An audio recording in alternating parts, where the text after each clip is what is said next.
I'm going to give you 2 boarding passes. Lux hotel की नुमाइश में दाखिल होते ही मेहमानों को एक ऐसा बोर्डिंग पास मिलता है जिसमें टाइटैनिक के एक असल मुसाफिर का नाम होता है। Now in the last room, you'll be able to see on the memorial wall and look up your passenger and see if you survived or perished. Enjoy.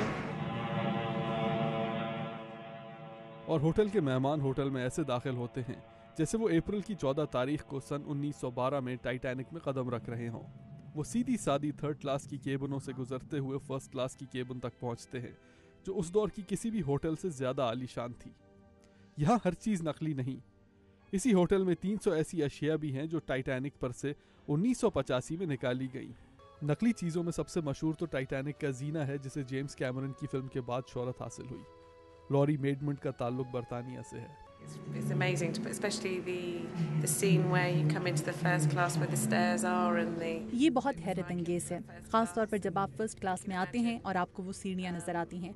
आपको यूं मालूम होता है कि फिल्म की किरदार रोज उसी अंदाज में टहलती हुई उन सीढ़ियों से उतरेंगी। मगर नुमाइश के एग्जिबिट स्पेशलिस्ट की अपनी सबसे ज्यादा पसंदीदा चीज जहाज के ढांचे का ये हिस्सा है जिसे बड़ा हिस्सा भी कहा जाता है। It is the only one of its kind around the globe. दुनिया में ये अपने तौर का वाहिद ढांचा है, यानी वो सबसे बड़ी चीज जो आज तक टाइटैनिक से उठाई गई हो। इसका वजन 15 टन है और ये 26 फुट लंबा है।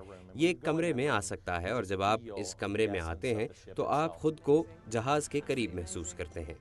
ये बर्फानी तोदा भी लोगों के हाथ लगाने के लिए है ताकि उन्हें एहसास हो सके कि जब टाइटैनिक डूबा था तो पानी कितना ठंडा था।